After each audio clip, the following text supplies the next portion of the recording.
You're listening to Cinema Rex. It is an Iranian film podcast. Episode 15, Mohammad Rasoulov's The White Meadows. Farhan, Eid Mubarak. عید شما مبارک. نوروزت پیروز عزیز دلم. Oh, wow. You give the same flatteries you say to the Canadian Tire staff. How was your Nowruz? It was stressful. I had a lot of work to do. I didn't get to see my family, but that's okay.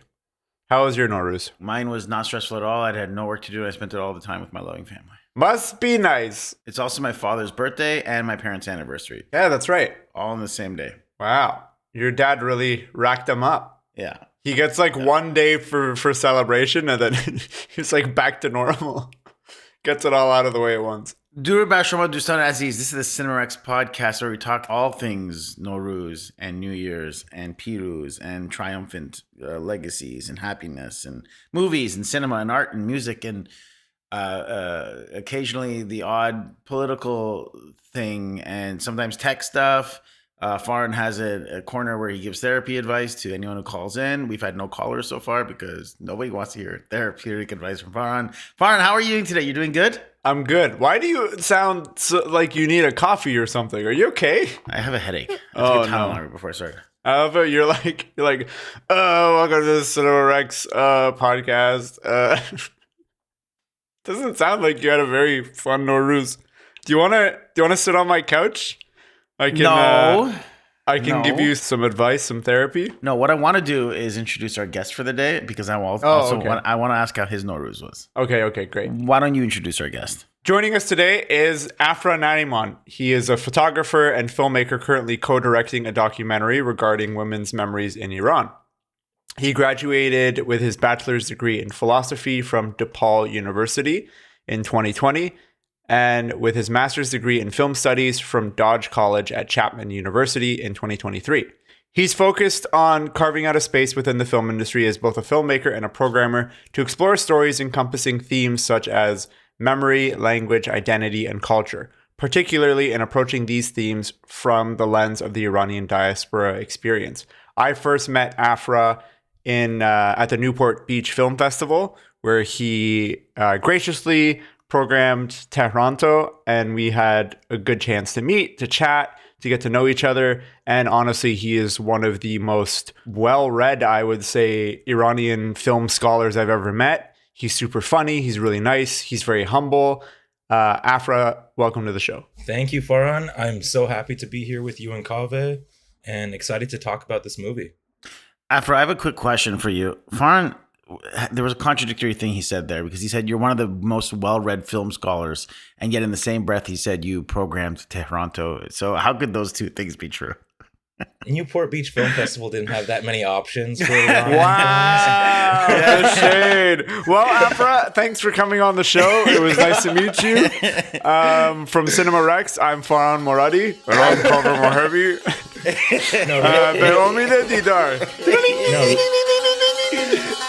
Real talk though, Tehranto came through the portal while I was out of the country.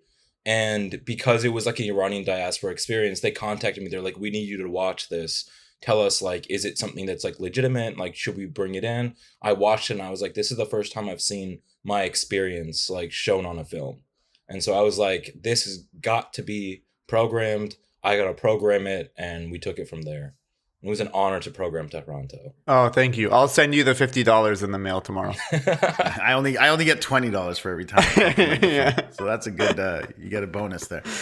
Yeah. So, I should also mention that Afra is our I know this is like a rinky-dink operation. We don't even have like advertisers or anything. But Afra is the closest thing we have to a producer on the show. He is our man on the ground, especially in LA.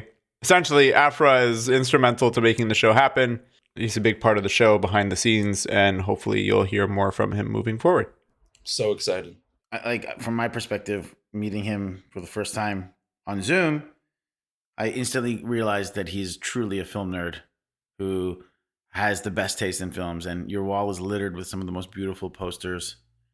And we bonded instantly on our Criterion collection. And name dropped a bunch of films that flew over Farn's head, and nothing makes me happier than making Farn feel uncomfortable amongst cinema files. So thank you for joining me on that journey. Yeah, of course. Thank you for inviting me on that journey. A little quick question about you. Because you majored in philosophy? Yes. So that's really interesting. I think that's a really cool thing that is more practical than people assume. But how does that impacted your sort of career trajectory and the way you view films?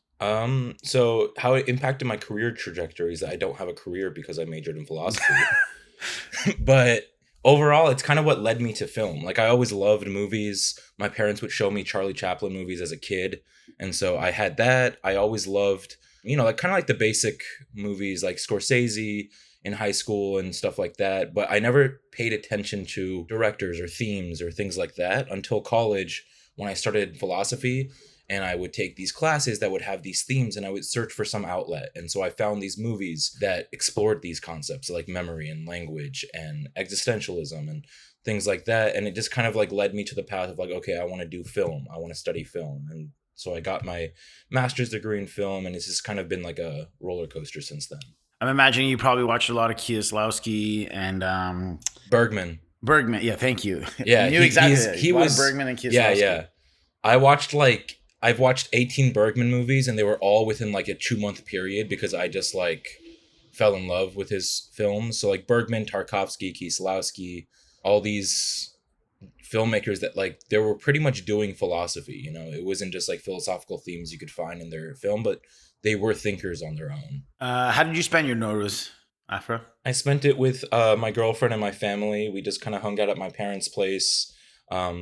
Just family time. That's sweet. Yeah. Why don't you kind of first introduce the title and director of today's film, and specifically because it was your recommendation that we watch this film. I hadn't seen it before. I don't think Farn had either. No. So why don't you tell us a little bit about what the film is we're watching today and why we're so keen on introducing this to us? Yeah. So the film today that I wanted to discuss with you guys is called The White Meadows by director Mohammad Rasoulof.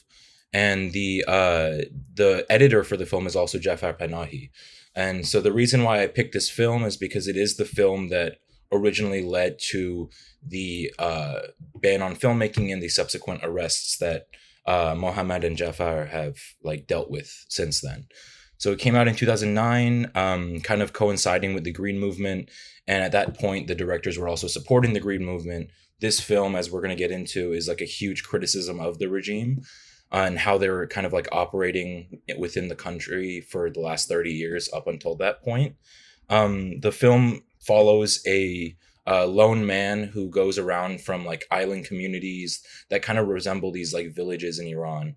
And he collects the tears of the citizens of the country and these communities that are, dealing with these sorrows. And he collects the tears thinking that he's comforting them, or they think that he's comforting them. And we'll get into the rest later. Kaveh, do you want to try your hand at the Persian name? Keshzar Hay Sepid. Keshzar Hay Sepid. You got it. We'll you just got take it. a version of both. You got of us. it. No, you got it. All right, and with that, we will jump into plot summary. I will give a brief synopsis. After you've already done a good job, but I'm going to do a better job.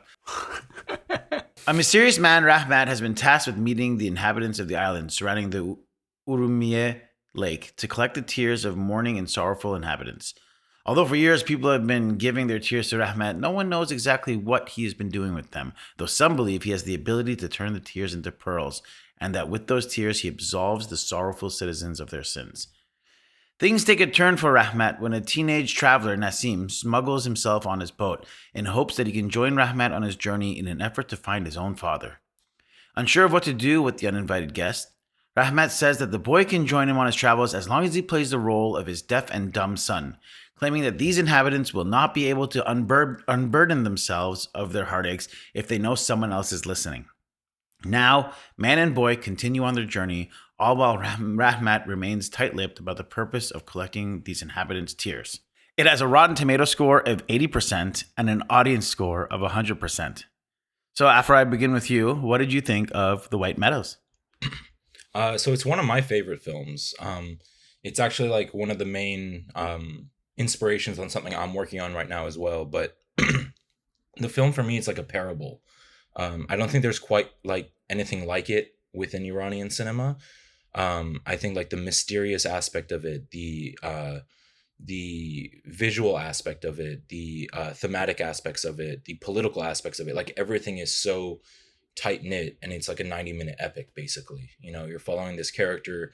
It's very poetic, but it's also very critical, which I think is a really interesting combination. Yeah, I one of the first things I'd written when I was watching the film was the landscape is so otherworldly and alien that it really does evoke the fairy tale theme. I'll just say off the bat, I absolutely loved the film, and I'm really glad you recommended it. Yeah. You liked it. I really I didn't know what to expect going into it, but it just like from pretty early on really had me gripped. Yeah. The other note I'd made halfway through, and we'll go into specifics as we talk about our favorite moments here and there.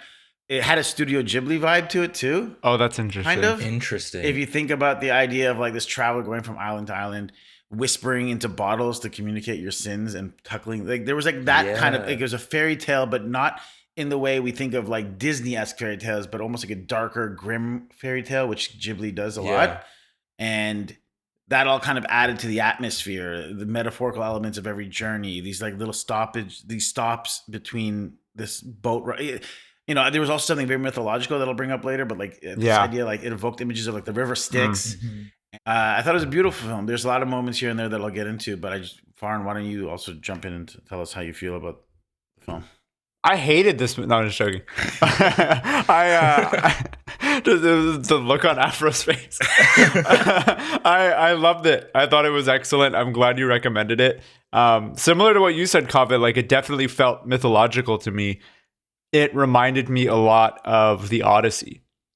And I don't mean I don't mean to say, oh, this movie is an Odyssey in the colloquial sense or in the like literary sense. I mean like in the literal sense of this feels like Odysseus on his journey in a lot of ways, because he's going island to island, he's coming across these myths, and every island that he comes to, there's different challenges, and those challenges are allegorical references of things in our world.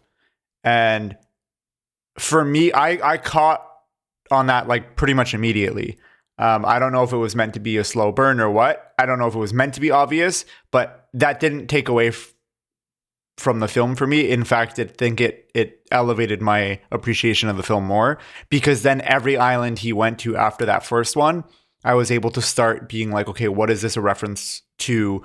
What is this about? Which honestly, I was a little surprised when the movie ended that there was nothing super overtly anti-Iranian government, but there's enough there that the Iranian government looked at it and they were even able to see what the allegories were, what the movie was about, what it was commenting on, which was why it was banned.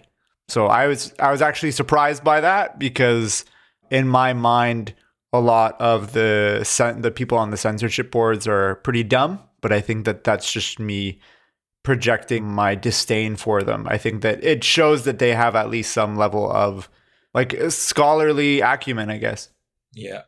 I think the main thing that got it banned was like, I think everything up until the end, like you said, like we caught on to it, but I think it's because we know the context and we know these filmmakers are like trying to do something like that.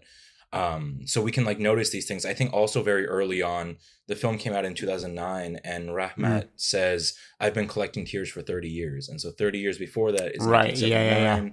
And so like you kind of like, you're like, okay, something's going on here. But then at the end, when they're in the mansion and like you see this really stark difference between like this rich home, these gardens of beautiful flowers and trees versus like these salt, barren landscapes that all the communities live in.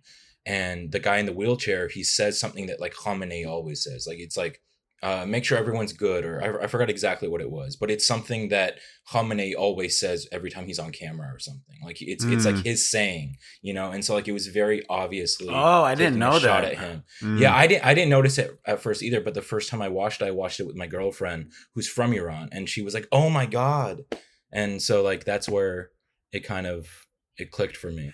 So the old man asks, I just looked at the clip. He says, he whispers into the woman's ear and she says, he's asking if everyone's well. Yeah. To which he says yes. And then he says, heavens be praised. Yeah. So that's something that Khamenei like often says. Okay. Yeah. We might have to also bleep out when you say his name, because we don't like to say his name on this podcast. The Fair. first few times, no, it's the first few times we mentioned his name. Remember, we said he who shall not be named. Oh yeah. We can do that. And plus, we said no curse words, and that's. But yeah, this is an interesting thing. Like, I didn't realize the direct parallel to maybe Khamenei, he who shall not be named, but that's a fascinating thing. Do you want to kind of break down some of our stuff that we liked about it? I mean, we're not talking about favorite scenes just yet, but just go through like some of the 5 main chapters. I've written them down, and we could just kind of cover the ones we liked, or if you have nothing to say about them, because I think this is like a very structurally easy thing to go through. The 5 islands he visits is a woman who has died, a beautiful woman who's been died. The next one is a group of men who a group of people who confess their sins into bottles. A woman who has been sacrificed to the sea. A man who refuses to see the sea as blue, and then an old friend of his who's been isolated on an island who's serving some sort of sentence. What are your main takeaways? The first stop he makes is this beautiful woman who had died. My assumption was it's a stoning of some sort, because there seems to be a lot of the men on the island are like, oh, she was too beautiful for this world, and oh, you know, she had a way of just looking at you and you'd be hungry for her and salivate. Like, it's very lustrous. One of the lines was, she took you back to the well and brought you back thirsty. And I wrote, now, if that isn't the most poetic way of talking about edging, then I don't know what is. Because that just was such a hypersexualized sentence. Beautiful, too, poetic. So I thought that it's kind of, there's something like she was too lustful, or the men leered at her, too sexual, so that she might have been killed for that reason of stoning of sort. But they don't really outwardly say why she died. Yeah, I don't know if it was stoning. Like, I wouldn't be surprised if she was raped and tortured, and then they like discarded her body, to be completely honest. Because I think that her crime, quote unquote, was that she was beautiful. Yeah. Right? And she was killed by the lust of these men who thought that they had authority over her body, which is, I think, a very direct representation of the way that the Iranian government treats women in Iran. Yeah. Right? Yeah. Yes, I think with all these islands, each one is kind of like representative of like rural life in Iran and stuff, and where traditions are kind of upheld. And it's kind of like this belief in tradition that kind of upholds the regime itself. And so for this one specifically, like you guys were saying, I agree with you guys 100%. I think it's about, I think the darker it, like we don't see the beginning of any of the islands, like what leads to what he approaches to.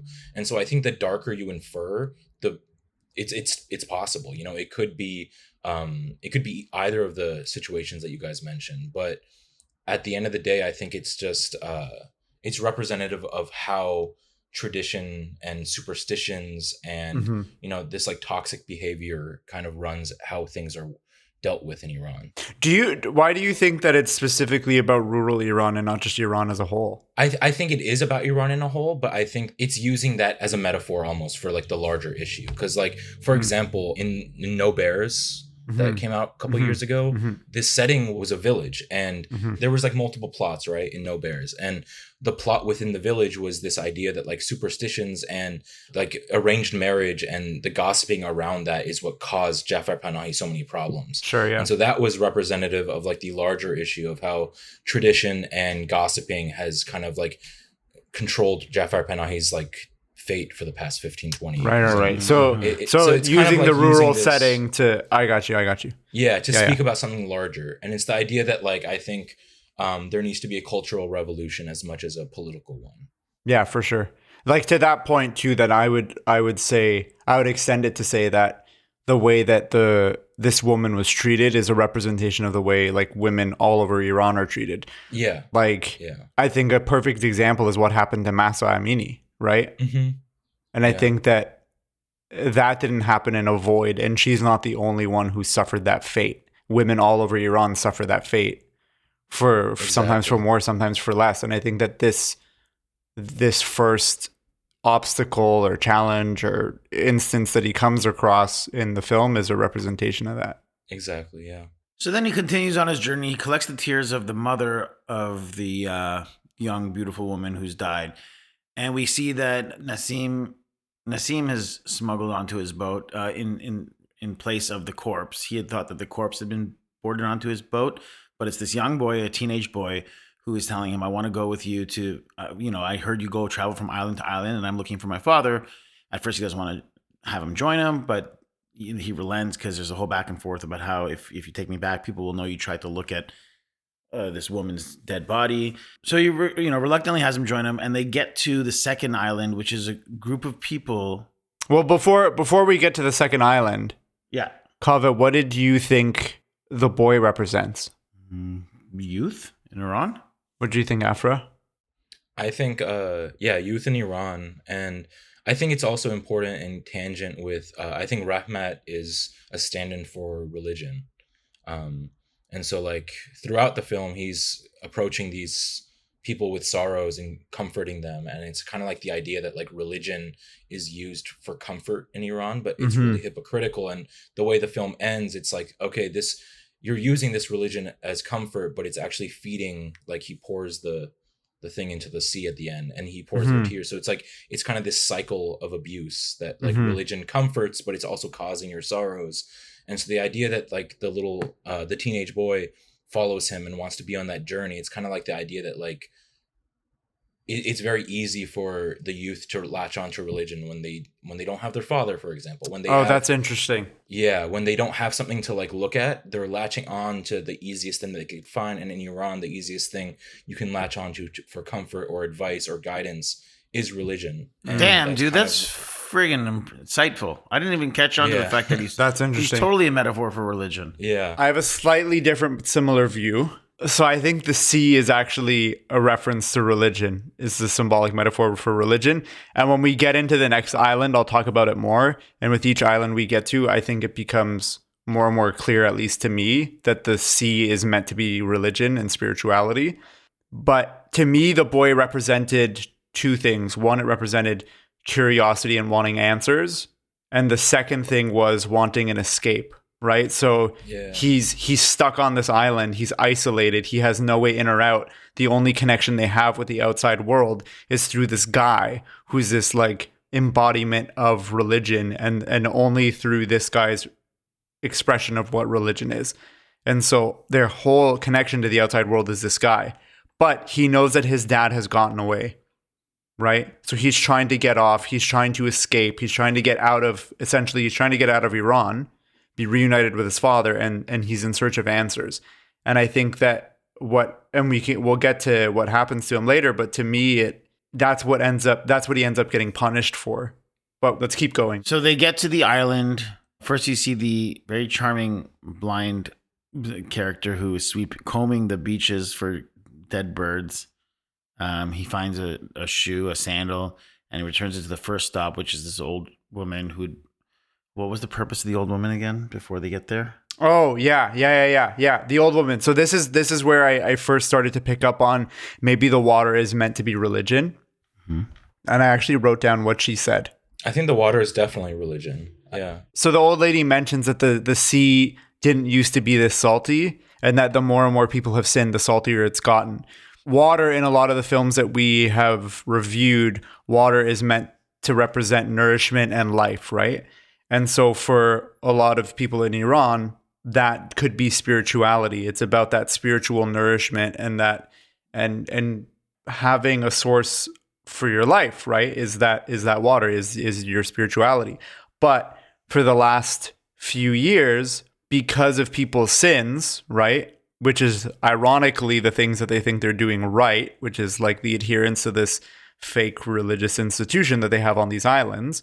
The water is getting saltier and saltier. And the more they're doing these things, the worse it's actually getting, which is the irony there, is that the more that they're trying to do these, like, occult practices and stuff, they're actually making it worse. And the water is becoming saltier, and it's become poison. So the thing that was their nourishment is now what's keeping them in check. It's keeping them isolated. It's hard for them to get away. It's poisoned their land. When they try to drink from it, it'll kill them. Yeah. But they still think that is their saving grace. This is a lot of deeper analysis stuff. Yeah. I think we should, to be completely honest, I think for this episode, because the entire movie is just like allegory on allegory on allegory, we should just lump deeper analysis into this and come back to critical reaction. Yeah. So, okay, wait. We talked about the old lady. Yeah. Afro, do you have anything to mention about the old lady? Not specifically, but I agree with you 100%. Like when I was talking about Rahmat being a representative of a religion, he's like kind of like the person bringing religion and preaching it to people. Mm-hmm. But it is the water that is like the system of religion, basically. Mm-hmm. And like how religion has kind of like surrounded them and it's suffocating them and like taking the life out of them, basically. What did you guys take of the that Kojaste guy who had the little person who, incidentally, he was in? Do you know that little person who covers himself in the bottles? When you go to the scene, everyone has to confess their sins in the bottles, and our mean guy takes his tears, but they hang it all. They shave the eyebrows and hair of this like little person. I didn't realize he was a little person. Well, he's something because he's in another movie too. So he's also in Taxi, Panayi's Taxi. He's one of the drivers. Okay. Which I checked the dates, came out 5 years later. So maybe Panayi really liked him and wanted to put him. But in that film, he plays a taxi driver who just recognizes Panayi and they talk to each other. But what are your thoughts on that one? Because that to me was a big sort of question mark in terms of what he was supposed to be doing. I know that that's like a metaphorical thing, but he's supposed to put the sins in bottles wrapped around his body and then go into a tunnel where they hold him by rope and then leave them in there, or what? Like, did you guys understand that? Because that was beyond me. I also wrote down that guy with the jars into cave ? What's this about ? Like I wanted to ask you guys. I have a theory, but I don't know. I could be a reach. Afro, what are your thoughts? I mean, I don't have any specific thoughts about that, but I think a lot of, like at each island, there's an example of just how people who are seen as less than in Iranian society are abused and tortured and sacrificed literally like in the next island. And it's kind of similar to, it's very different and it's like 50 years earlier, but like The House is Black, that's about leper colonies, and there's commentary in there of like, this is how heartless the Shah's time was. And I think there's something similar here of like people who are seen as less than are just kind of put aside and sacrificed and for the betterment of others. But I don't have any specific thoughts on that. I just kind of chalk up a lot of that to, I think, that criticism. I think that's an excellent analysis. The only other thing I could think of was that it could be a reference to the 12th Imam being in the well. Oh. Because they're talking about the fairy in the well, and they're taking their sins to be absolved of their sins down to the fairy, right? And they need to do it before the sunrise. So the only thing I can think of was that this could be a reference to supplicating before the 12th Imam or the Mahdi in the well before the end of the world or the coming of the new world, which is the sunrise. So this could be a pretty big leap, but I like it. Given the fact that this whole movie is all about allegory and about people's adherence to religious authoritarianism, I think that it could absolutely be a reference to people's obsession with the Mahdi in the well and the coming of the end of the world. That's really interesting. I like that. I think like the whole film is a parable, as you said, and like, yeah, I like that. I have a question though about that scene. Just on a practical point. Why didn't they start earlier? They started like right before sunrise and they're like, you have to get up before sunrise. So why didn't they just start at sunset and give them like 12 hours? Do you know what I mean? Yeah. I think with a lot of these things, you could just say, why blank to a lot of the things they're doing. Yeah, that's right. And not really expect much of a logical response. Yeah. I think that's the point too, that like religion is just like not logical. And like the way that they like run things with like superstitions causing people to do certain things is just like, there's no logic behind it. I think there's logic in religion as long as you are applying it logically. Yeah. Yeah. I think that if you're applying religion and religious practices and spirituality dogmatically, I think that, yeah, there's literally no logic there. Yeah. Because it's all dogma. And that's the criticism here of like the Islamic Republic. Yeah. It's dogma for the sake of control. Yeah. Yeah. So they move on to the third island. This one pained me a lot to watch. I hated this scene. We'll get into specifics maybe later, but it's a woman who is being sacrificed to the sea in order to help a rainfall because that area's had a drought and they haven't had rain in months, I'm assuming. Years. And they've decided that a sacrificial offering of this young woman, this virgin woman to the sea is going to be what helps them. And this poor woman is crying and pleading for her life as they adorn her with ceremonial garb, and they put her sort of on this like table that they lift and kind of put into the sea. And this one actually really upset me. I didn't like it for various reasons, partially because the scene is heart-wrenching to watch, but also I thought, man, it really depicts, like, after the third island, you're like, yep, we're just going to depict the most barbaric. I mean, I don't even know if these are real practices or if these are like fairy tale mythological practices. Did you not like it because, like, you don't like the scene and you don't think it should be in the movie, or you don't, or within the world of the film, you don't like that this had to happen to this woman? As I was still analyzing the film, I was like, this doesn't, I wasn't really going to it assuming like it's as much of it's a social protest movie as much as it is. So I'm just having the film wash over me the first time over it. I'm like, man, it's just this one barbaric practice after another. It doesn't paint the Iranian people in very intelligent light, and it doesn't paint. By the end of the film, retrospectively, I was like, I get what he's doing. But as I'm going through the scenes for my first time ever, my heart broke for the woman, and I was like, we look like barbaric animals, we as in Iranians. Right. That's part of it, but then also I just didn't like the content of what was happening in the scene because I felt she like literally screams, I don't want to die, please don't let me go out there. And they're like, all the characters there on that island come off as selfish, self-serving, and how is that any different from witch burning in Salem? Yeah. Like, it's just like, we have to kill this woman for our betterment. And I was like, no, fuck you. Fuck all of you. I also liked that her mom was protesting it and her mom was crying and her mom was upset, because it definitely shows that, okay, even within this fairy tale world, there's still very real human emotions here, right? Mm-hmm. Was she protesting it though, or was she just crying and upset? I think she was like, I think she defied it. I thought she had tacit approval of what happened, but was like lamenting the fact that it had to happen. I didn't see that. Afra, what do you think? I think I saw more of what Kava said.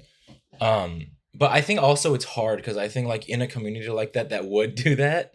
I feel like her mom as a woman would not have a say in whether it happens or not. And if she has a father, I can't remember if she had a father, the father was letting it happen.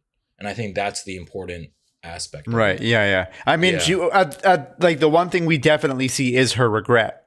Yeah, exactly. Whether she approved it and then she regretted it, or if she didn't approve it and it happened anyway. Like, we see that moment of her regretting it and her crying and her being like, the only way I'll be able to see my child is if I go to the sea myself. Yeah. And I also think, like, sorry, go ahead. No, I was just going to say, I think she would have stopped it if she could, but I think she realized that it was out of her power. Yeah.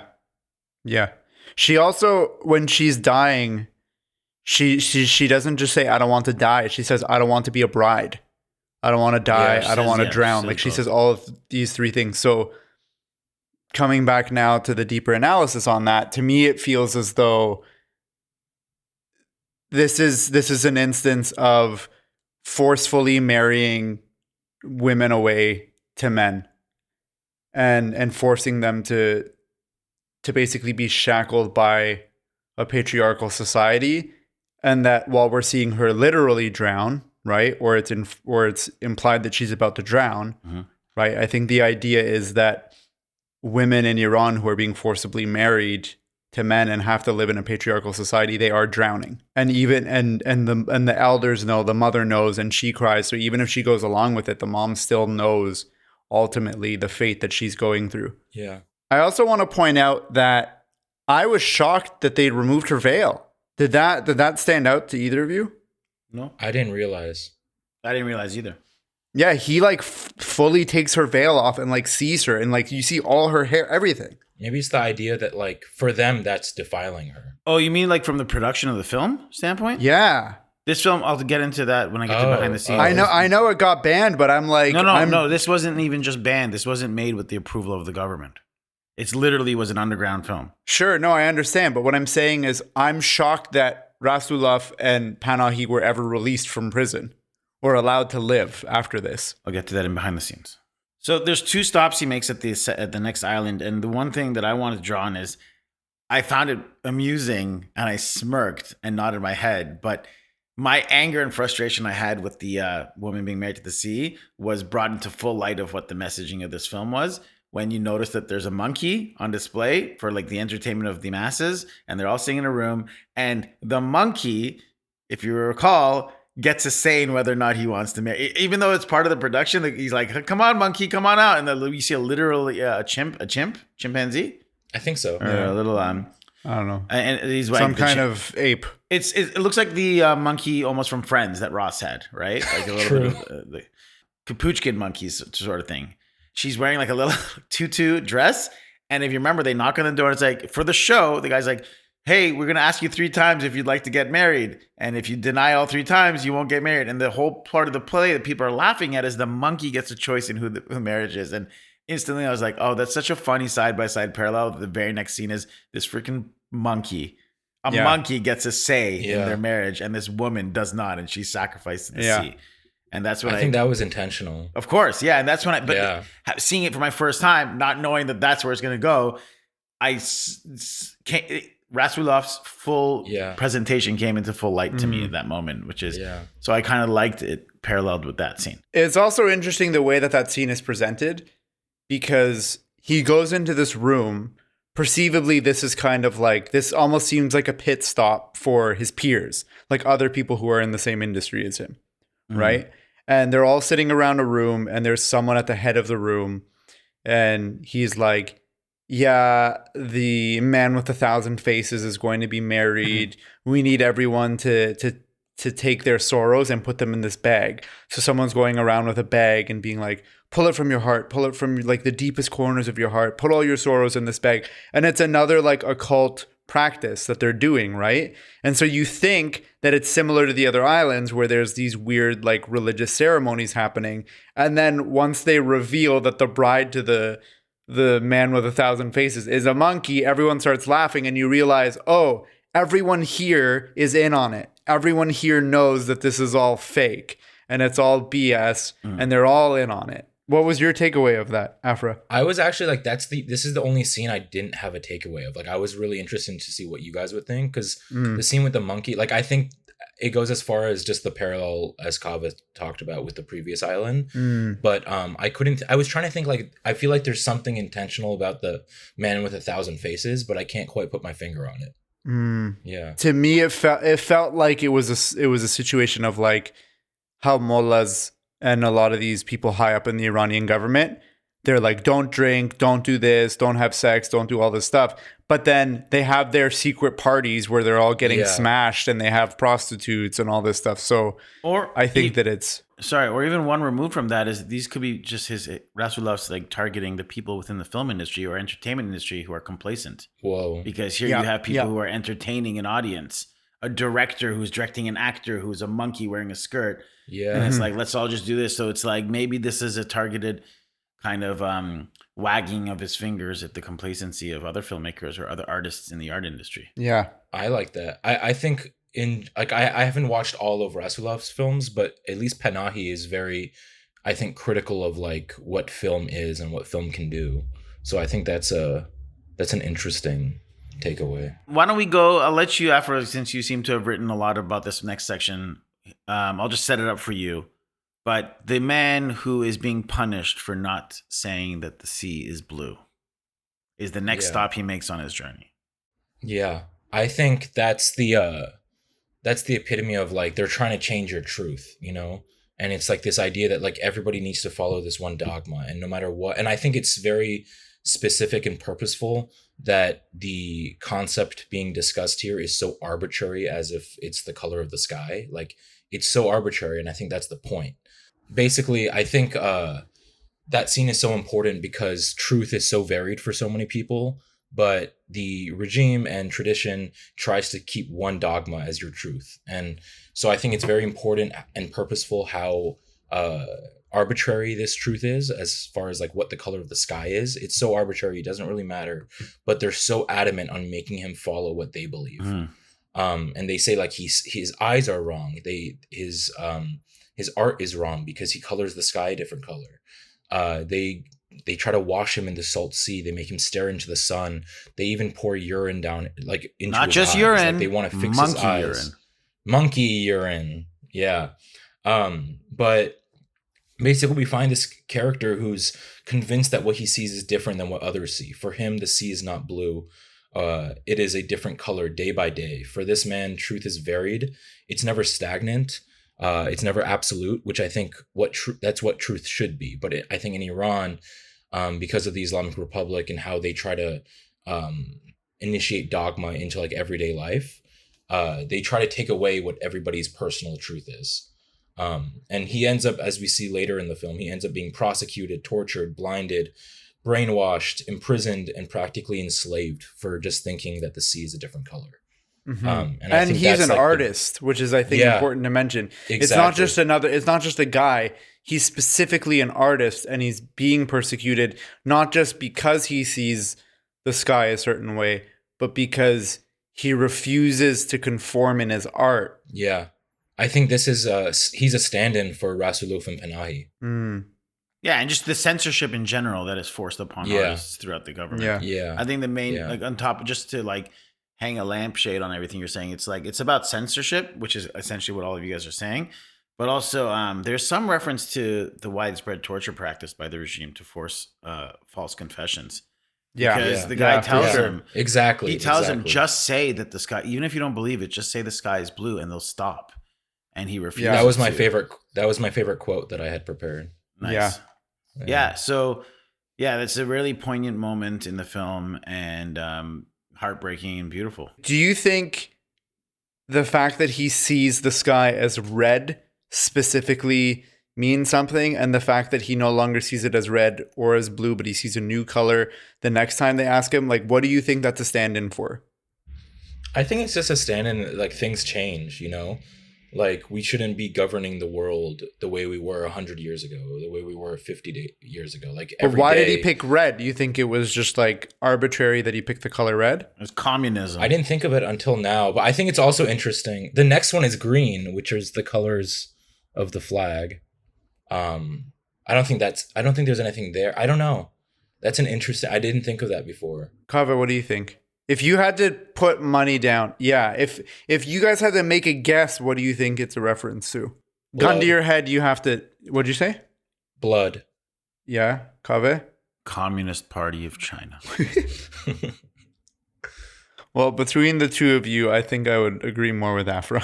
Let's go. I had a gun to my head. I mean, the sky is a reflection of the sea and vice versa. And so that's why they're both blue, I guess. That's the same thought I had. Yeah, and so if in the sea is all these tears of sorrows, and it's salty, and it's the color, it's the product of death. Like you will die because of this salty sea. Yeah. And so the blood is the reflection of that. Of like so many souls for these last 30 years have bled and died and been tortured because of the religion that is the sea.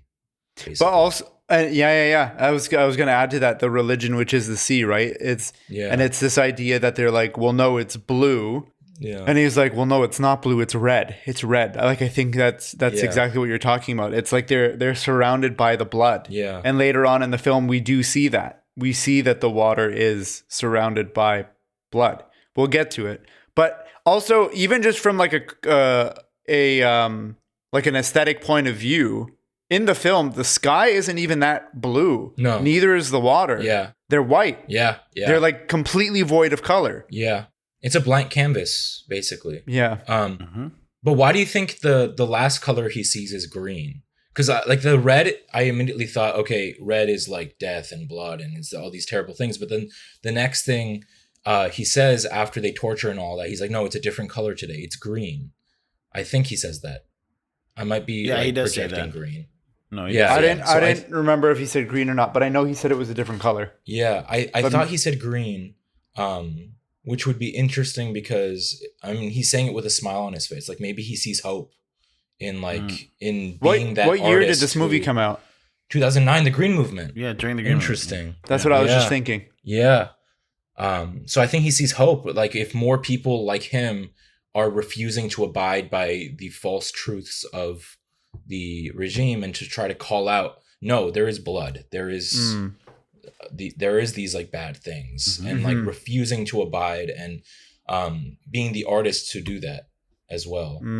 I think he sees hope, and so he's like, okay, no, it's green. The green movement is like this movement of hope, and I didn't think about this before, but thank you for bringing up that detail. I think in a lot of movies, we'll often like look at something and like try to see symbolism where it's potentially not meant to be, like the can rolling that Kurosami's like, oh, I just thought it looked cool.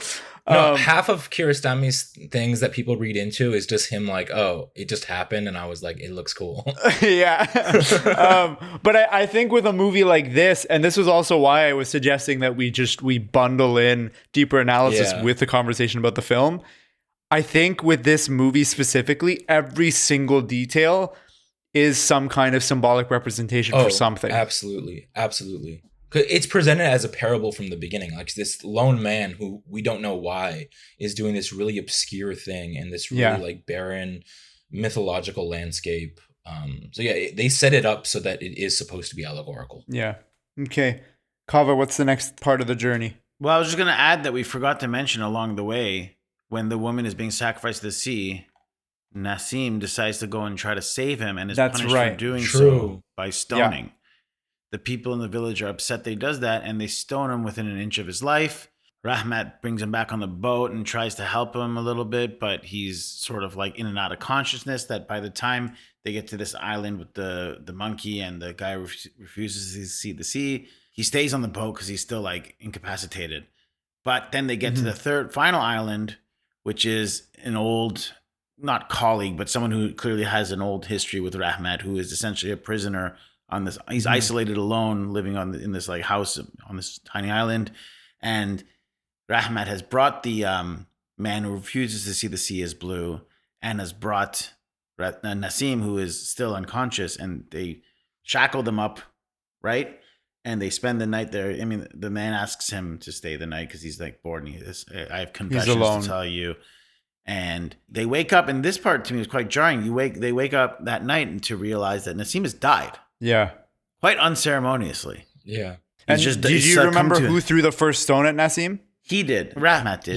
Yeah. But specifically, I thought he did so to aim for the jar in his head so that like he wouldn't hurt him. Yeah. But he still threw the first stone. Yeah. It's the idea that religion is complicit in these things. And like it's the youth trying to protest and trying to go after the girl, but being punished for doing so. And then, how much youth have died in Iran trying to fight for change and like constantly being hit with that wall. Trying to resist. Yeah. He tried to escape. He tried to seek answers. He tried to resist. Yeah. He tried to help others. And ultimately he was killed for it. I also think him ending up at that island, dead or alive, is symbolic. Because my reading was that the guy at the island was his father. Oh, that's expand interesting. on that.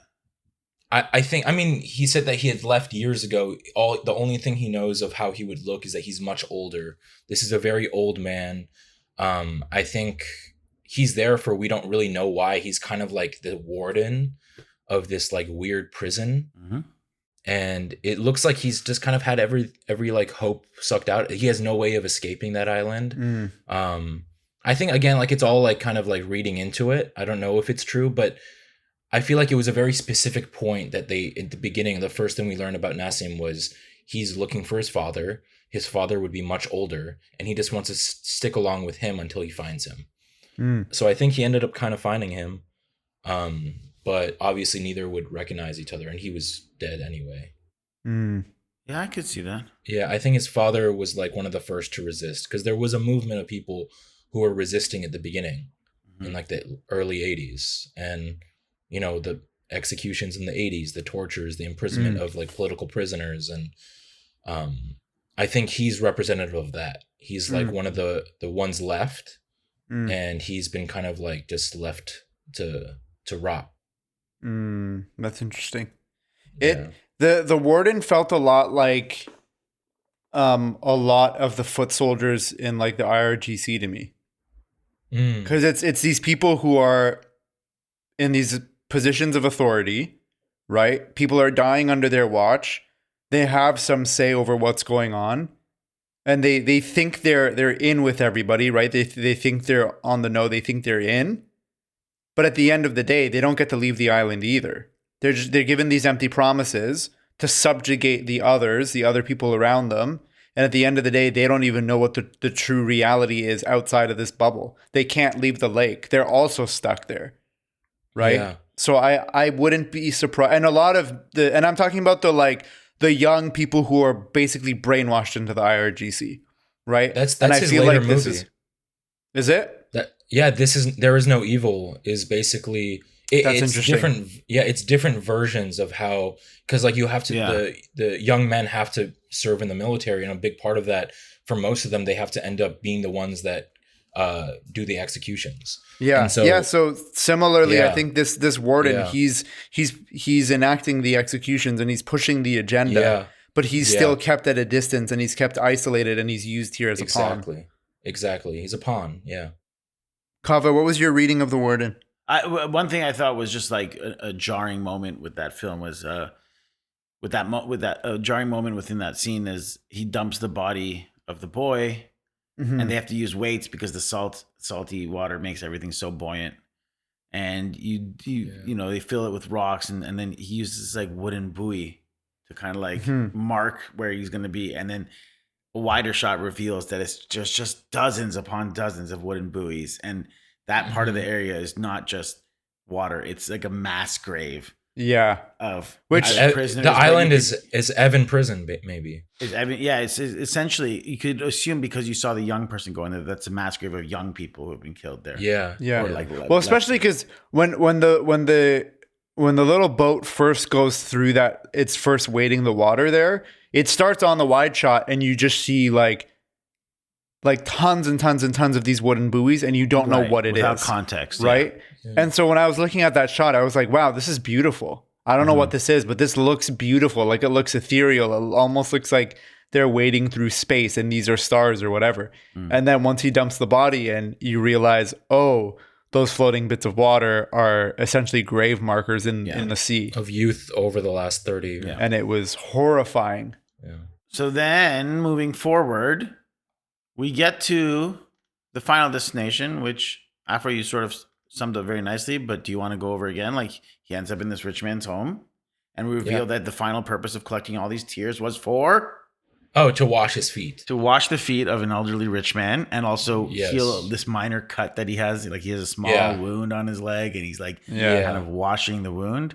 And yes, it is quite literally a metaphor for feeding the IRGC government and its leaders, to nurturing them, to making them stronger. After all this resistance, after all people suffering, there's maybe a cut on this regime. Like there's such little that like they're actually affected by people's resistance. And their sorrows, religion comforting them, goes on the other side, and it's like it's helping them. Their sorrows are actually what makes them stronger, because the more people cry and the more people share their sorrows with religion and lean on religion, the less likely they're going to be able to resist going forward. And so it's quite literally helping the regime be stronger and grow stronger day by day. And then whatever was left over, he ends up dumping into the sea, which is why the sea was so salty. So it's this idea that like these people's sorrows, they go make the regime stronger, and then it goes back into the cycle to make their lives harder. Oh, I didn't catch that about why it was making the sea more salty. That's really interesting. Yeah. That's super cool. Well, yeah, I was going to add that since we were going to disregard the deeper analysis, the one thing I was going to add was him dumping the last water is the last little hint that here's my, like, let's get really metaphorical here. There was never a lake there. Maybe that entire area would have been land, but he's been doing this tear thing for so long that the lake is completely composed of tears. Like that final dropping, those little few droplets of tears, is like he's been doing this for so long that he's created the lake. So it's not just salt here because of water, but metaphorically, the entire lake is tears. There is no lake there. It's all their tears from the beginning. And that maybe he had done that travel on foot before, and now he's had to I really like that. But the old lady says that there was water there. But I think it's trying to say religion has always been here. So if the water is religion is always there, but it was water at one point. Right, yeah. Yeah. Man, this movie's dope. Yeah. Wait, also one more thing I wanted to add. I forgot to mention it. I think it's also there's a huge environmental obvious like interpretation of this is that this is mismanagement of the sea, mismanagement of natural resources, which is like one of the main things that the regime has done during their rule is just like destroy the natural resources of Iran and mismanage the environment, the sea, the nature and all that stuff. And so it's this idea of that is like these sorrows, religion sorrows are being dumped into the environment and harming the environment as well. Yeah, let's just transition straight to behind the scenes and trivia from there then. The Green Movement in 2009 happened, the uprising, the protests, what you'd call it. Soon after the election, Panahi was shooting this film. I mean, he was like an editor, but he was sort of on set without official permission from the government. So Panahi and Rasoulof were shooting this film essentially without permission. So this wasn't like, it was an underground film. And they described it as a social protest film. On September of 2009, while attending Spain's San Sebastian Film Festival, where the allegorical film, The White Meadows, was being screened in competition, Rasoulof lashed out at the Iranian regime. He said, "I come from a country full of contradictions and suffering, where there's a dictatorship," where he told a news conference, "Censorship does not allow me to talk openly about what happens to my country." Rasoulof stated in Iran, "We must see things as the government wants us to see them," adding the film was a clandestine underground film. This subsequently led to the arrest of Panahi and Rasoulof in Panahi's home that following March. 14 other people were arrested, but they were later released. Panahi and Rasoulof were in prison for several months for film-related activities, and Panahi was specifically banned from making films, which we've covered extensively in the past.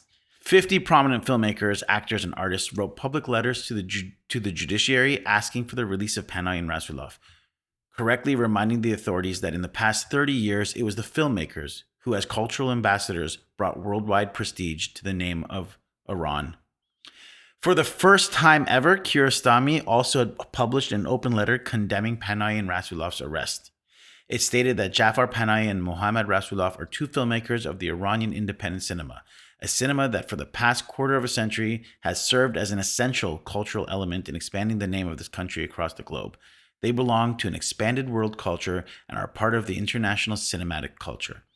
I wish for the immediate release from prison, knowing that the impossible is possible. He emphasized that filmmaking is not a crime. It is our sole means of making a living and thus not a choice, but a vital necessity.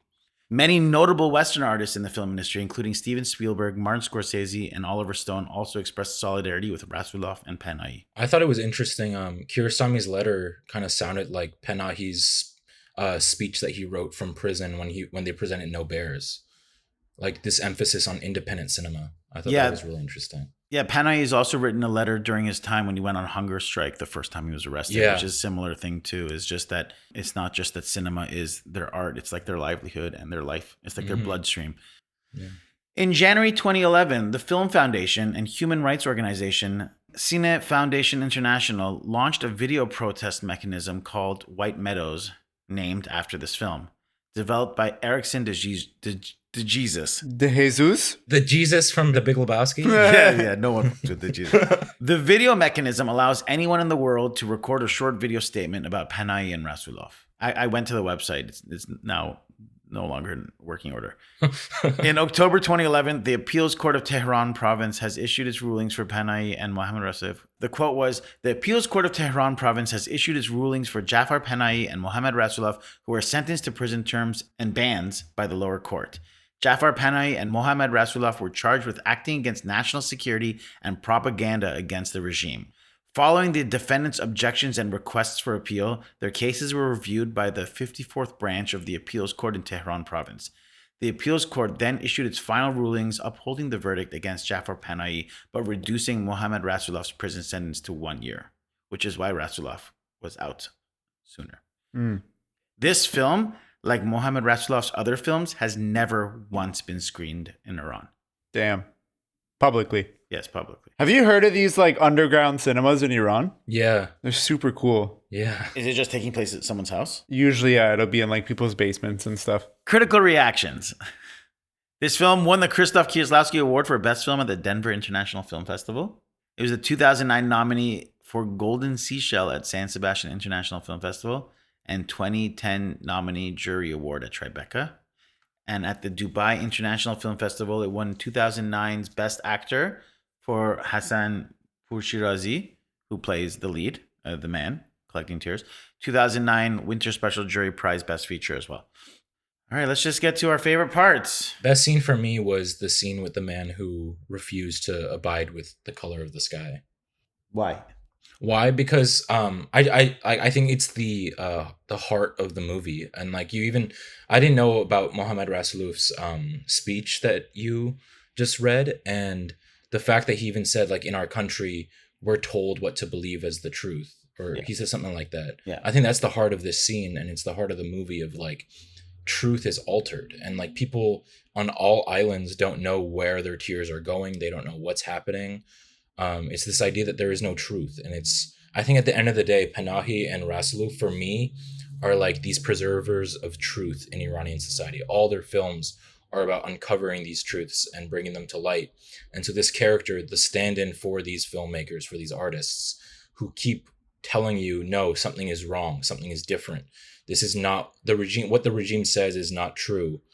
I think it's just the heart of the movie. And it's like this like moment of resistance. I had that tied with this scene where the characters are speaking into jars. There was something about that image that I liked so much, and I thought it was so powerful. Yeah. And it evokes like speaking There was something that early on it made me feel like part of what he's doing is an archaic form of therapy too. It's like therapy is not existing in these villages, but it's almost like if therapy can exist in some archaic form, it's like give your heartbreak into this like empty jar, or like let me collect your tears, and that's your way of releasing yourself of heartbreak, which is what modern therapy is like, talking about your heartache out loud to someone. So those two images, like, for the image of the speaking into jar scene, but that might be one of my favorite images, but I'd agree with you on favorite scene is trying to convince the guy the sea isn't blue. I had a very strong contender for favorite scene earlier on in the film. It's the one where the woman is like married to the sea, because it's a very shocking scene, and I had such a visceral reaction. I was just so angry seeing that scene that it was holding that number one spot until that moment at the end of the film where they wade out on the water and you're seeing all those like floating like pieces of wood, and you're like, oh wow, this is like beautiful, it's ethereal, all this stuff. And then it's revealed that it's a mass grave. And that I think was my favorite scene, because it hits you like a sack of bricks. Yeah. And it floored me. Least favorite scene. I'll go first. The flippant reaction in Asim's death really bothered me. I didn't like the way I had to rewind the film twice to make sure, because they kind of also, the shot is such a wide shot that they're like, this one's alive, this one's dead, and the shot's so wide that you might not even know who they're talking about unless you remembered where they'd placed everyone. So I was like, wait a minute, what? Asim's dead? And it bothered me that Rahmat had no reaction to it. I know that he didn't really like him and they didn't have a relationship, but like to have zero reaction to this young guy is dead really pissed me off. And I just didn't like that scene based on the context. But also, I think, I don't know, there was maybe like a fucking close-up or something on the guy that's dead. It was so cold, which is probably its purpose, but I literally didn't know which character they were talking about had died. And I think the teenage boy being like the second lead of this film, killing off your second lead and just being like, yep, he's dead. All right, moving on to this next thing. I was like, what? What just happened? So that's my least favorite scene. What about you, Afra? I don't know what my least favorite scene would be. I think the thing that I wrote down was the monkey scene, just because it's the one that I read into the least. I think everything else for me felt more purposeful, but I think based on our conversation, there was a lot of intention in the monkey scene as well. So it's between that and then also watching the woman be sacrificed, as Kava was saying earlier. It was just so like disheartening. So that was my least favorite to watch, but it was like, I think so necessary for the film. So it couldn't be my answer. So I'd go with the monkey scene, I think. My original answer was the one where the guy with the jars goes into the well, but us having talked about it on the podcast, like in real time, I actually gained more of an appreciation for it. So I no longer have a least favorite scene, but that's where I'm at. Kava raises a good point, and I think I agree with you about, like, it's weird that he doesn't really have much of a reaction to that kid dying. Mhm. Yeah. So yeah, I would probably agree with that.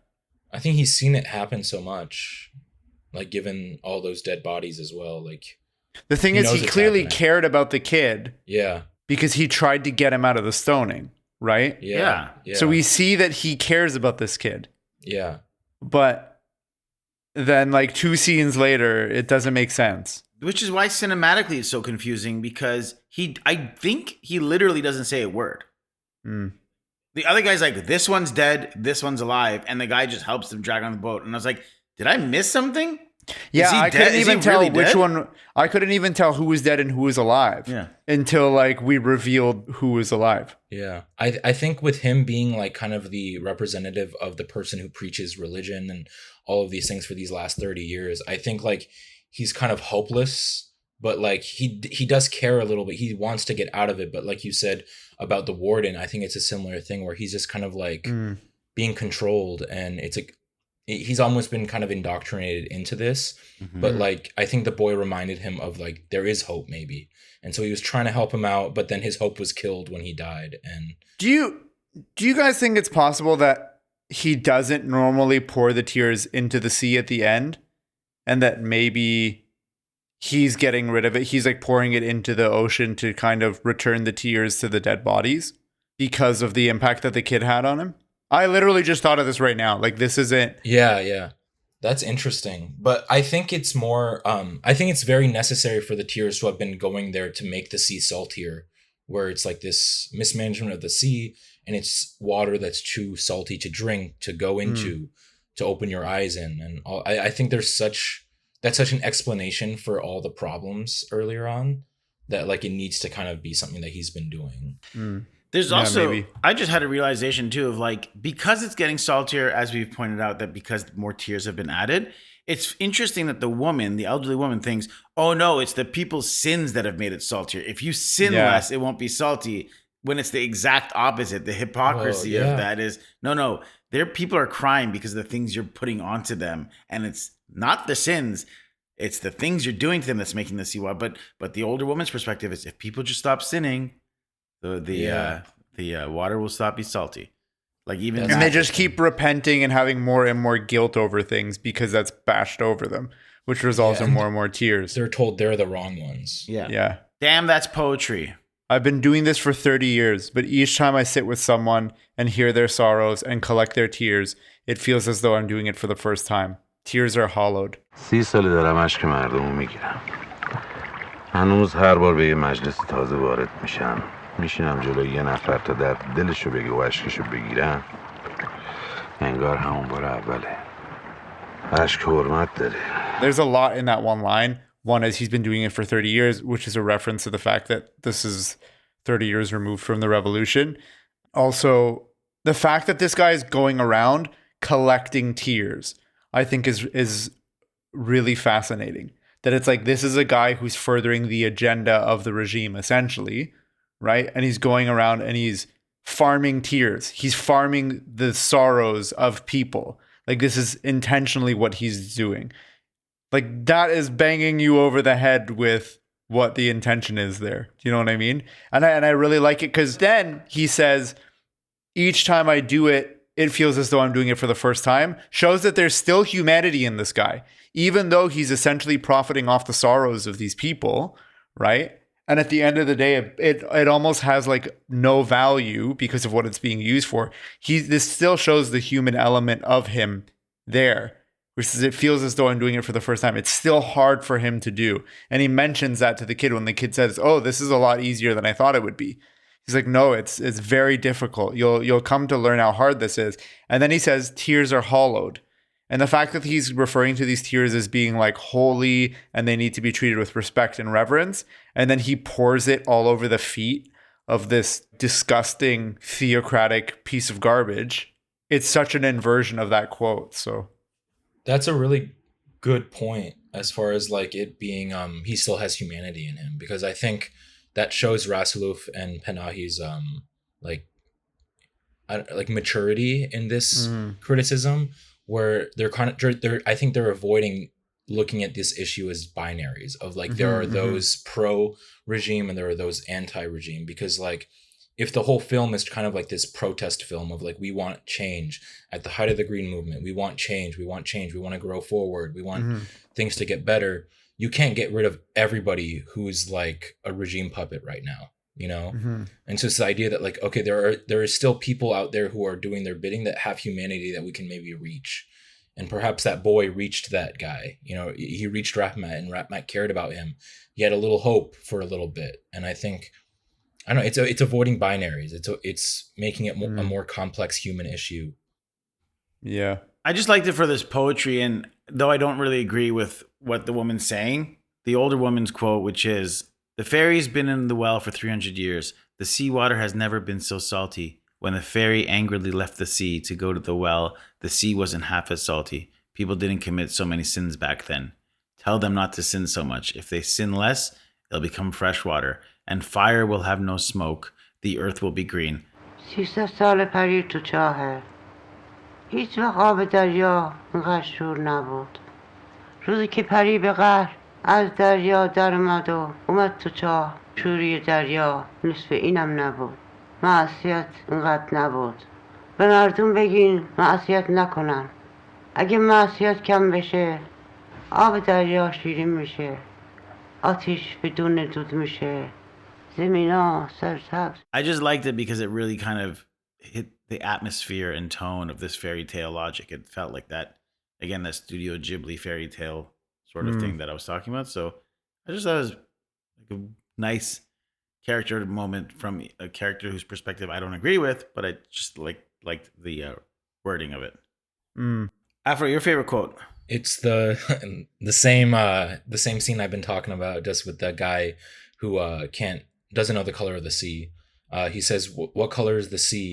I can still see. It's very beautiful." And the guy says, "I know, but what color is it?"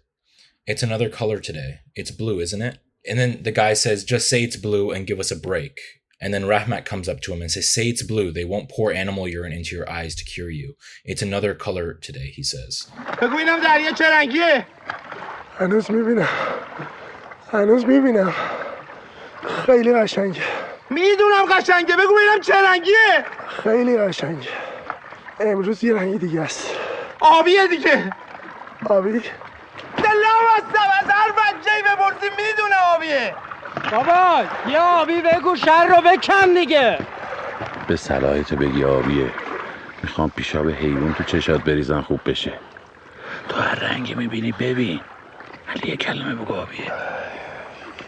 یه رنگی دیگه است امروز. So I think it's just this, what we've talked about, of like, he's continuing to resist the truth being put on him. And I think it's just such a powerful scene. And it's so important that it's such an arbitrary thing as the color of the sea. Like, and I've been saying sky, I think, half the time, but it's so arbitrary. And I think that's where all the umph gets. Oh yeah, you're right. It's what color is the sea, not what color is the sky. Yeah. We've been going back and forth. Yeah. No, you're right. It's what color is the sea. Which, okay, that's why the red thing with the blood. Yeah, it makes even more sense. Yeah. Because I remember thinking that at the time, and then I was like, oh, but if it's sky, maybe that's more of a stretch. No, you're right. It's what color is the sea, and the whole movie, it keeps depicting the sea as being white and having no color, not blue, even though it's they call literally it blue. not blue. Yeah. It literally has no color. Like the whole movie, the ocean is void of color. It's been robbed of all colors. Yeah. It's a blank canvas. And it's kind of trying to say, like, if these meadows are white, that means it's a blank canvas for the audience to interpret whatever they want from this. Yeah. And like to create our own truth based on what we see. Yeah. And that's the artist's job, is to look at situations as a blank canvas. That's cool, the blank canvas thing. Truth. Yeah. I was looking at it more as the color was robbed of the ocean, of the sea. I mean, that's because tears are holy and they're hollowed and they should be treated with respect. Yeah. And that because they've been just tossing them into the sea, it's basically defiled the spiritual elements that used to once give this place life. It's all gone. Yeah. And that's why he sees red, because he's like, no, it's not blue. It's not even white. It's red. Right. It's the blood of our people. Yeah. There's so many layers to it, and I think like it's important that he's a painter as well. Like that's why I think that's why I'm using the blank canvas thing. Is that he's a painter, and that's the artist's job, is to like look at this blank canvas and like interpret what he sees. So he sees red because what he sees around him is the blood of his people, And like you said, like this world is devoid of all meaning and soul, and everything is being killed. There's so much blood, and so he fills the canvas in with red. Yeah. Nitpicks, hot takes, and what aged poorly. Afra, why don't you go first? I don't think I have anything for that, honestly. Really? I play it don't like think that? so. Yeah. I think it's so like of its time. Like it's so, and it's still like relevant, you know? And it was like, it's so in conversation with 2009 Iran. And all those issues are still like prevalent right now. My only slight nitpick, and it's called nitpicking, so that's why, you could have a nitpick, Yeah. is just the way that they had revealed that Nassim had died. I really didn't like, because I was, if I had seen that in theaters, I would have been, I had to rewind it twice and rewatch it. And I even rewound it to the point where they were first arrived and they placed the bodies, because I was like, really? Did the kid just die and no reaction? No close-up? Nothing? We're just that divorced from it? Don't you think that's kind of the point, is that like it's just such a heartless cycle, and like they're so used to so many youths dying. I love that with a movie with just like so much like symbolism and allegory that like any little thing that is likely a mistake, you can be like, no, it's intentional. Yeah. but It's not a bug, it's a perk, or it's not a bug, it's a feature or whatever. Yeah, I would just say that for me, it's still, you got to convey that information accurately so that I know that which kid died. Whether or not that's his emotion, agree fine, with you, is one Kaveh. thing. It's like, let us see who you're talking about. I couldn't Yeah, tell. yeah, I agree. I agree with that. We also mentioned getting a little bit of a reaction from him would have been nice. Also, I had two other nitpicks. One is when he's like, quote, drowning, right, in the water. Yeah. And he's like, oh, I can't swim, and he's drowning. It did not look like he was drowning. It literally looked like he was wading water and like waving his arms. Yeah. Which is just like an acting thing that took me out of it. That lake, the Urumia Lake, is apparently 4 times saltier than the ocean is. Whoa. And when seawater has that much salt, it's actually very difficult to drown in it. When it's still like that. Waves are one thing, but it's still, and there's that much salt, you would be totally buoyant. So that's another thing that I was like, wait, what? Like, this is like counter to what has been established in the film. I think he was trying to convince him. I think he was too, but to me it was like, well, that's funny. I don't know. He should have called him out on it or something. If it's a little silly. If it was an act. Double feature lineup. Farhan. I was thinking of Life of Pi. I think it would just be like a super interesting, like reverse parallel in a lot of ways. Mm-hmm. I just think it would lead to a lot of interesting discussions and conversations with the audience and with like whoever would be moderating that double feature lineup. How long is Life of Pi though? It's like, and I guess it doesn't really matter in this like fictional world where we're doing this double feature lineup. People have the time to do it. Yeah, Life of Pi. Yeah. That's a good one. Afra? I have like an Iranian one and a non-Iranian one. Shoot. So the Iranian double feature would be with Still Life. That film is like pre-1979 revolution, and it kind of like shows, while this shows kind of the issues with how the Islamic Republic is running the country, that film kind of shows the reason why there was the need for a revolution against the Shah and why people wanted that. So it kind of shows the two sides of it, of like that was why it, while this is like a hopefully like some revolution of Iran, like it's showing those issues, that film showed the issues at that time. And then my non-Iranian one is Andrei Tarkovsky's Stalker.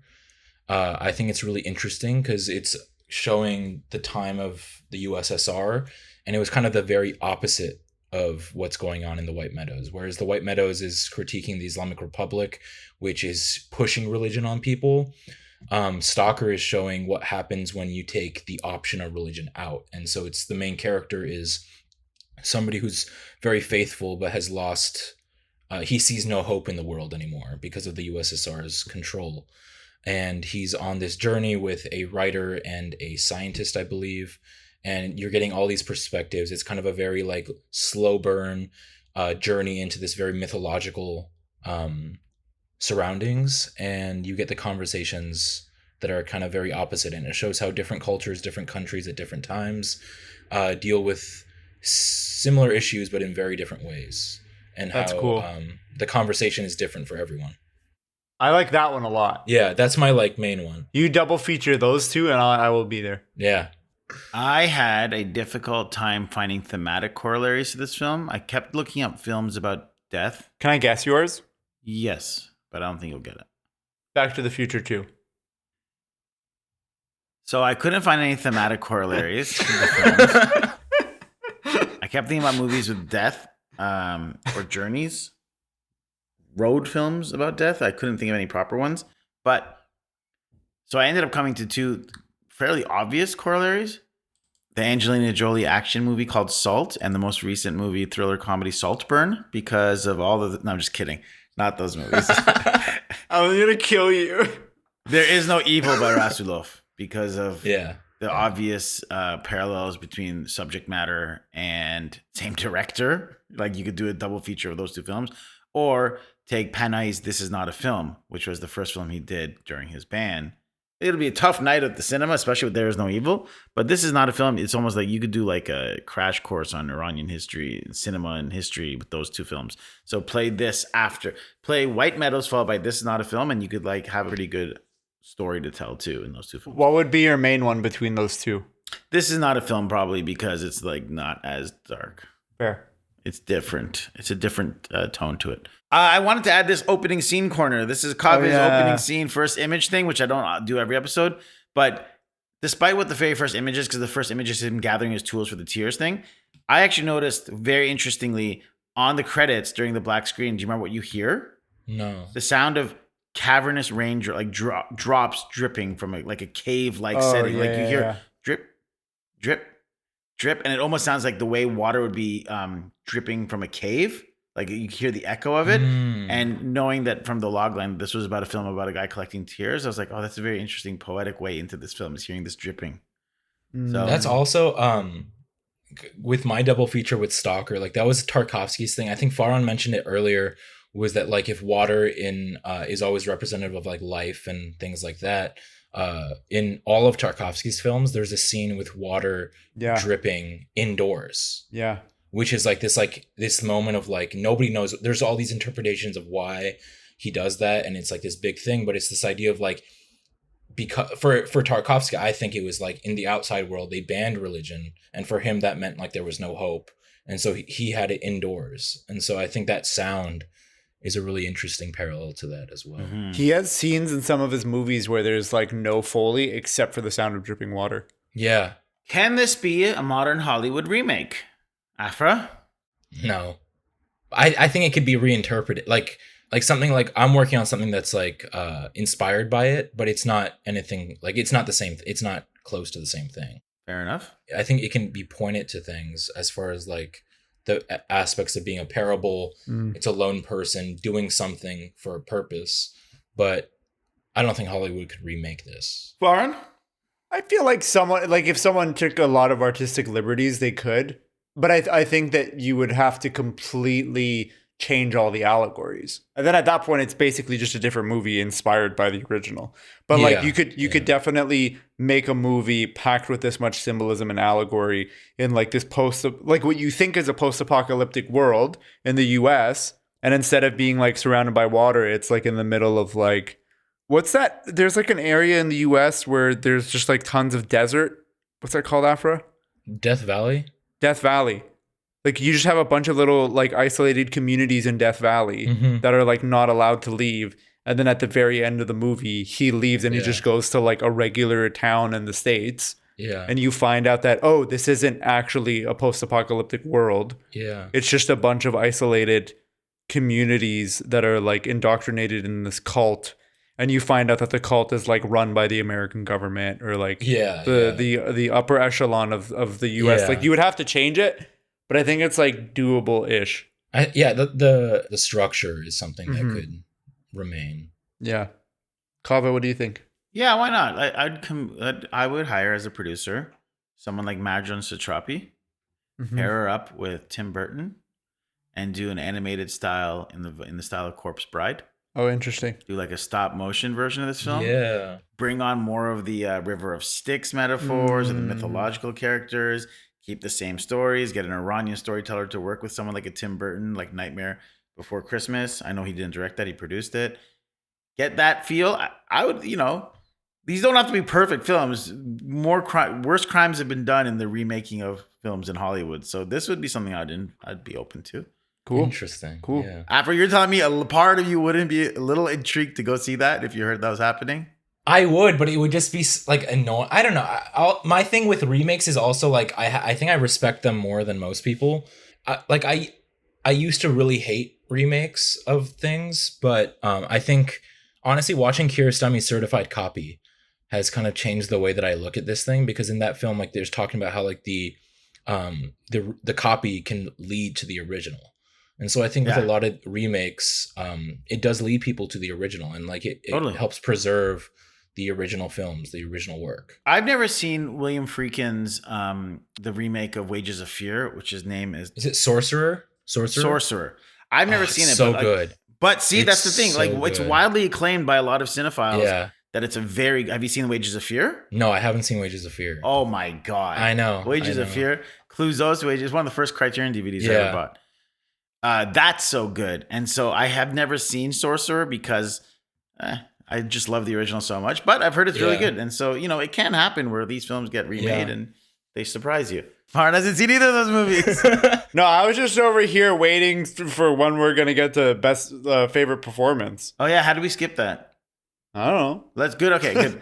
Okay, good. Why don't you jump in? Favorite performance? All right. So my favorite performance, Mohammad Shirvani, who plays the painter.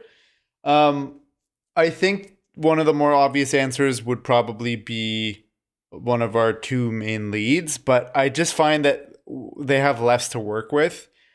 Their characters don't have as much range emotionally, whereas I think Mohammad Shirvani's character, there's a lot that happens with his character, and I think he knocks it out of the park. And in just like a couple minutes, he very quickly won over my empathy. Excellent.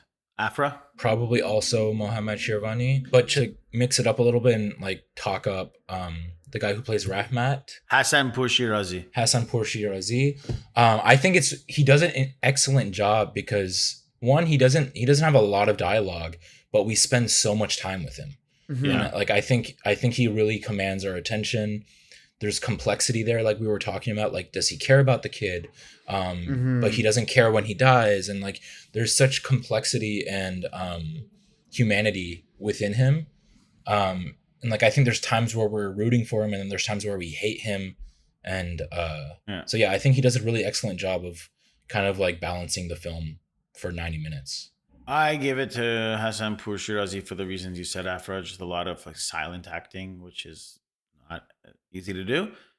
But since you already said that, I'll also give Younes Ghazali a shout out. Younes Ghazali was the teenage boy. But also, let's give it to Pupak the monkey for really just knocking it out of the park. The monkey's name was Pupak? No, I decided to name him that. That. Cool. Good job. Final thoughts and grades. I'll go last, and in doing so, we'll wrap up the film. So you guys take your turns. I can go first. I didn't really know what to expect watching this film. It was a recommendation by Afra. I had not seen it. I hadn't seen a trailer. I knew nothing about it, and I didn't want to look up anything about it. Within a few minutes of watching the film, I understood that this movie is an analogy for the Islamic Republic. The island is Iran. The treatment of women, for example, the waters are being poisoned with too much salt. They're being poisoned with these tears. This water that was once a source of nourishment and life and spirituality has been tainted. It's been poisoned. And it has essentially become the blood of the people. And we see time and time again how characters are impacted by all these decisions throughout the movie, and how these islands have become radical and disastrous, rendering people blind and starving and dying and trapped. And I think that the analogies made in the film are done brilliantly. We've talked about this now at length, and I think that people can talk about this for days and weeks and they can write theses about it and have arguments and debates. And I genuinely think that people will be looking at this film for generations to come and expounding different meanings from the film. Overall, I'm giving this the highest grade I've given any film for the Cinema Rex podcast. I'm giving it an A+. I'm not giving it quite the A++ yet. I still think that there is a movie out there that might be more deserving of it. But yeah, definitely an A+. It is very, very good. And I'm very happy that we watched this. For me, I first watched this, I think, like 4 or 5 months ago. And I was just at work and I randomly came across this movie. I hadn't heard of it before. And one, I learned it was the film that led to their bans and their arrests. But then I just read the one log line about there is this man going across these islands and collecting people's tears. And I thought it was so interesting. And so I knew I was going to love it. I watched it the first time. I fell in love with it. I love movies that like you can like read into every scene and they all come together at the end. I think very few films balance thematically, politically, and visually as well as this one does. It's essentially a parable illustrating the various moving parts and intricacies of the Islamic Republic's rule on the Iranian population since 1979. Visually, you have a barren landscape, isolated islands separated by a sea too salty to dip your face in without risking blindness. The air they breathe is too salty as well. Their world is alienating. They are suffocating in these conditions. And I think that's really important. They're suffocating, quite literally. You have this older man who for 30 years has collected the tears of strangers. He's visiting these isolated island communities, which resemble the villages of rural Iran, which, as we know, are always get the brunt of any regime in power. Of like they get the worst of it, because if we're talking about environmentally as well, they rely on the environment, and when the regime does not take care of the environment, these are the people that suffer the most. So he spends time with these inhabitants, and we observe the environmental catastrophes they face and witness the social and cultural structures that keep these communities are affected by in their everyday life. Structures that uphold misogynist values, enforce traditional ways of thinking upon their residents, and so on. For me, like I said, I just think very few films are able to balance thematically, politically, and visually as well as this. For me, it's one of the 5 greatest Iranian films that I've ever seen.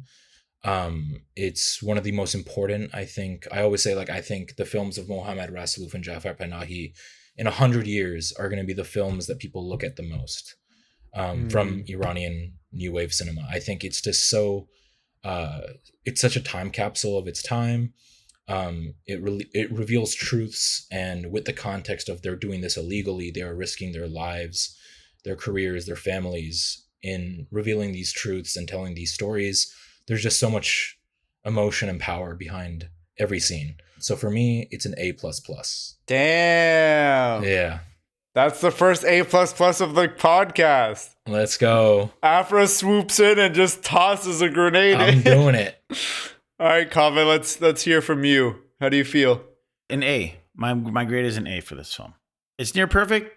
The White Meadows, Rasoulov's mesmerizing and poetic film about an old man who travels to places of sorrow to collect tears, appears to be a disguised attack on the perils of religious dogmatism, though it also can be taken simply as a surreal Kafkaesque nightmare in an otherworldly landscape. The White Meadows can be seen as an allegory to the current political regime of Iran. Nonetheless, the message conveyed by it is universal. The characters of the film could stand as the prototypes of a dystopian state. Rahmat encounters many tales of grief and sees many injustices, but he is powerless to intervene. As the movie progresses, we get insights in the customs and the institutions of the people, a puzzle that won't be completed until the very last scene. A film shot on the backdrop of a predominantly blank landscape, sand, salt, sea, and air. No other filmmaker besides maybe Panahi exhibits so astutely the notion that art, as every human action, requires the combination of scarce means towards the achievement of valued ends. This is a film that marks Rasoulof as no idle bystander in the Islamic regime's horrid crimes, and a masterful piece of art that both Rasoulof and editor Panahi were willing to pay for with their lives and freedom. And that is what they did, both imprisoned and banned from making films in Iran as a result of this film. The White Meadows isn't just a nightmarish allegorical fairy tale about modern censorship under a fascist regime. It is a flag in the sand, a boisterous chant. This film is a protest song. A reminder, or rather a threat to the Islamic regime, that the voices of artists will never be extinguished. And for that, Mohammad Rasoulof, Jafar Panahi, we thank you for your constant acts of bravery and being a voice for the people of Iran. That means that the Cinema Rex average score for The White Meadows is A+, which makes it the highest scored film on the podcast so far. That's awesome. Afra, thank you very much for joining us today. Thank you for having me. I had such a blast talking about one of my favorite movies with you guys. And I love all your episodes. Yeah, Afra, honestly, thank you. The first time I met you, I thought you were super dope. And I'm glad that we were able to have you on the podcast. And you brought in such a fantastic recommendation of a film. So thanks a lot. Of course. Thank you so much for having me. The first time I met you, I thought you were a Tool until I saw your posters on the wall and I fell in love with you. No, I'm kidding. I didn't think you were a Tool. You're awesome, dude. Thank you for also being the de facto unofficial official producer of sorts. And we're sure going to give you that credit by making you do a lot more arduous tasks in the future. Whoa. There you go. His reaction is just like, well, thank you everyone for listening. Farhan, thank you for all that you do. You know how I feel about you. Kaveh, thank you very much. Be omid didar. Bye. Music for Cinema Rex was written and performed by Sohail Sadinejad.